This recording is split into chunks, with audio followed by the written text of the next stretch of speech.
Cette conférence s'intitule Animaux, santé, alimentation, planète finie, l'âge bête. Ça signifie quoi exactement ce titre?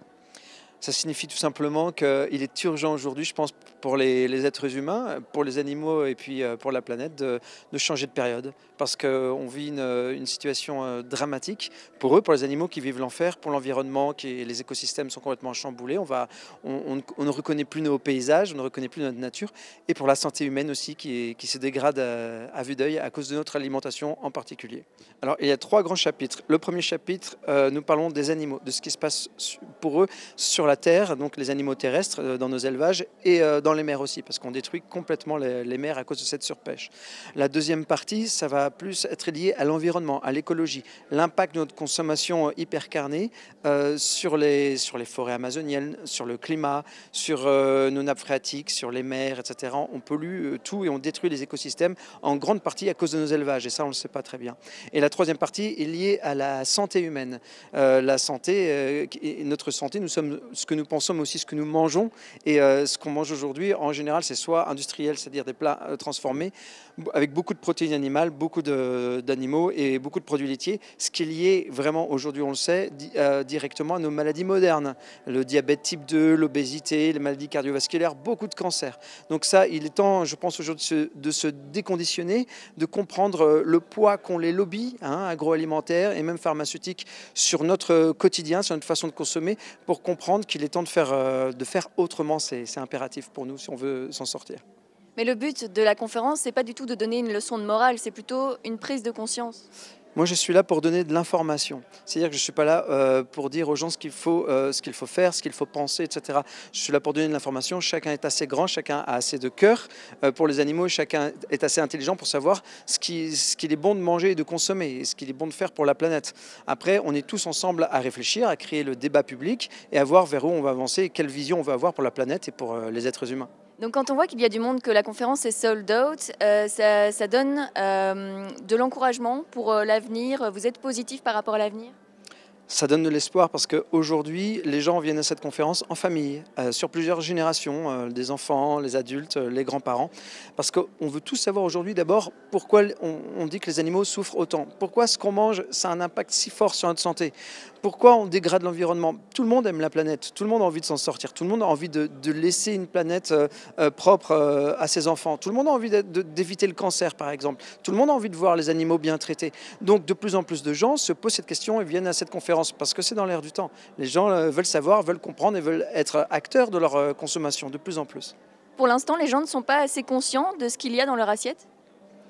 On va dire qu'une partie d'entre eux le sont de plus en plus. On a de plus en plus de gens, encore une fois, toutes les générations, qui collectent des informations à droite, à gauche, grâce à Internet, encore une fois, parce que Internet nous permet de diffuser une information qu'on n'a pas via les gros médias, qui sont en général qui sont pris d'assaut par les grands lobbies qui ont assez d'argent pour faire des publicités et diffuser de l'information.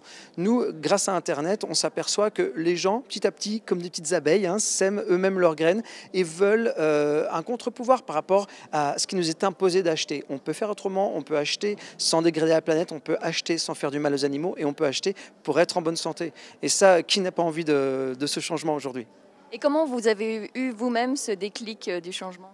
Alors c'était il y a une dizaine d'années, justement je vivais en Belgique, donc ici aujourd'hui c'est un retour un peu à mes origines, je suis très ému d'être là. Et alors j'avais une petite poule dans mon jardin et je me baladais tout le temps avec elle, elle était amoureuse de moi je crois et moi j'étais amoureux d'elle aussi, elle était toujours sur mon épaule comme ça, on se baladait. Et un dimanche midi, je mangeais un poulet frites. Et j'avais mon poule sur mon épaule. Et j'adorais cette poule. Jamais j'aurais voulu qu'on lui fasse du mal. Et je mangeais des bouts de poulet, de temps en temps je lui en donnais. Vous voyez? Et je me suis choqué moi-même. Je me dis, mais qu'est-ce que tu es en train de faire, Guillaume? Qu'est-ce que c'est que ça? Tu les aimes, tu les protèges et tu as accepté que les autres vivent un enfer pour qu'elles arrivent dans ton assiette. Et de fil en aiguille, j'ai décidé d'arrêter de manger les animaux, mais aussi j'ai compris quel impact ça avait sur cette planète et surtout quel impact ça avait sur mon corps. Et depuis que j'ai changé mon alimentation, évidemment, je suis en bien meilleure santé. Je me sens beaucoup mieux. Mais ça prend du temps de changer comme ça ces habitudes qui sont bien ancrées? Ça dépend des gens. Il y a des gens qui, une fois qu'ils comprennent l'impact de leur consommation, qui changent radicalement du jour au lendemain, ils rentrent chez eux. Des fois, on a des messages, des gens qui nous disent « Ah bah, j'ai regardez une photo de mon frigo, j'ai tout enlevé, je veux reprendre tout à zéro.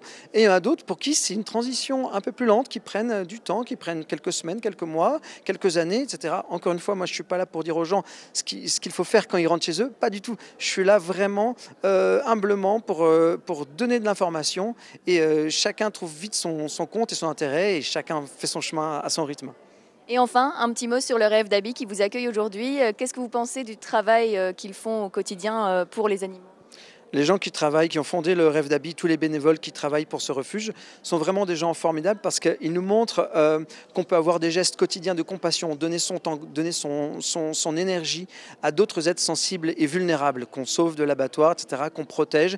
On s'aperçoit ici que les êtres sensibles, par exemple les cochons, les poules, les vaches, sont autre chose que des nuggets, que des steaks, etc., qu'on peut avoir des rapports vraiment amicaux avec eux, qu'ils sont vraiment sensibles, qu'ils ont des émotions, que ce sont des individus. Donc ce genre de refuge est vraiment à suivre, à encourager, à protéger. Les gens peuvent venir faire du bénévolat ici parce que ça nous montre qu'on n'est pas seulement des palais et un estomac, nous sommes aussi des êtres de compassion et on peut faire attention aux autres, aux animaux en particulier.